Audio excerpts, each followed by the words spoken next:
Assalamualaikum warahmatullahi wabarakatuh. Kita kembali lagi pada video serial CSMS. Kali ini kita akan membahas tahap yang ke-6 atau tahap yang terakhir, yaitu tahap Final Evaluation. Pada video kali ini kita akan membahas apa itu Final Evaluation, lalu siapa saja personil yang terlibat Final Evaluation, dan bagaimana cara melakukan penilaian Final Evaluation. Kita mulai dari apa itu tahap Final Evaluation. Tahap Final Evaluation adalah tahap paling akhir dalam CSMS atau Contractor Safety Management System. Tahap ini akan menentukan kontraktor tersebut memenuhi standar atau tidak dengan cara melakukan penilaian dari tahap-tahap sebelumnya. Nilai dari tahap-tahap sebelumnya akan diformulasikan untuk mendapatkan skor akhir dari skala 0 sampai 100. Selanjutnya, siapa saja personil yang terlibat dalam tahap Final Evaluation sama seperti dua tahap sebelumnya, yaitu pada tahap PCA dan tahap BIP. Personil yang terlibat yang pertama adalah direksi pekerjaan, lalu pengawas pekerjaan, pengawas K3, dan bagian K3L. Berikut adalah tabel rasi dari tahap Final Evaluation.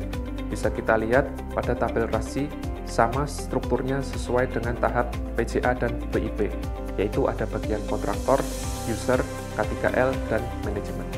Ketentuan penilaian Final Evaluation menggabungkan dari 3 parameter.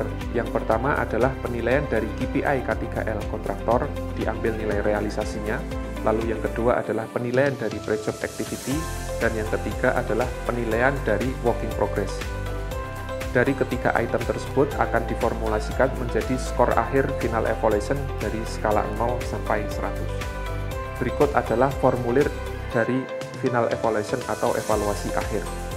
Pada formulir tersebut terdapat informasi berupa data statistik kecelakaan yang terjadi, lalu formulir penilaian dan hasil evaluasi akhir. Vendor akan dinyatakan memenuhi standar jika skornya adalah sama dengan atau lebih dari 70. Jika di bawah 70, maka vendor dinyatakan di bawah standar.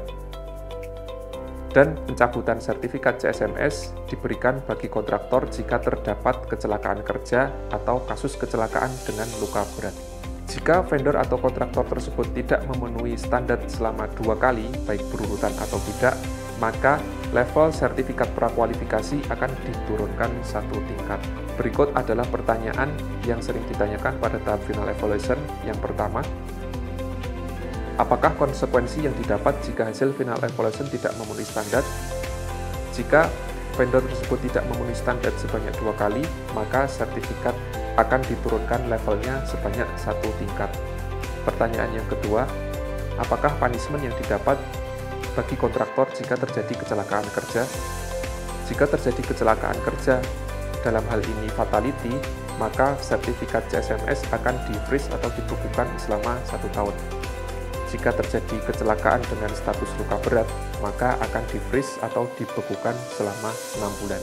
Demikian video kita kali ini tentang Final Evaluation, dan ini adalah akhir serial dari video CSMS. Untuk informasi lebih detail dan lebih lengkap, dapat dipelajari pada modul pembelajaran dan SPLN CSMS. Sampai jumpa dan terima kasih.